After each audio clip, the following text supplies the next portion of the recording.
सकाळचे 5 वाजताच गजर वाजला. निर्मला नेहमीप्रमाणे उठली, तयार झाली, नाश्ता केला आणि नवीन बॅग घेऊन बाहेर पडली. पण आज काहीतरी वेगळं होतं. गुलाबी रंगाची महेश्वरी सिल्क साडी, केसांचा सुंदरसा गुंथा, त्यात खवलेला एक चाफा, नाजूक दागिने, चेहऱ्यावर समाधान आणि डोळ्यात चमक. आज तिच्या हातात टिफिन नव्हता, कारण आज ती सर्वांना पार्टी देणार होती. Retirement party. दुपारी जेवणानंतर सगळे हॉलमध्ये जमले. फलकावर लिहिलं होतं, हॅपी रिटायरमेंट निर्मला. तिचा मुलगा आणि मुलगी दोघंही आले होते. सगळ्यांनी टाळ्या वाजवल्या, कौतुक केलं, श्रीफळ, शॉल आणि एक मोठा सन्मान. पण जेव्हा तिची काही बोलण्याची वेळ आली, तेव्हा शब्द गळ्याशी अडकले, डोळे भरून आले.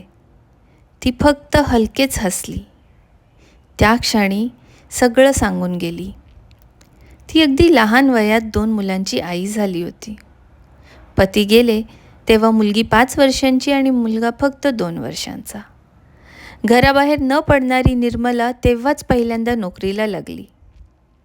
काळाची गरज. आज तिच्या नोकरीमुळे तिची दोन्ही मुलं स्वतःच्या क्षेत्रात यशस्वी आहेत.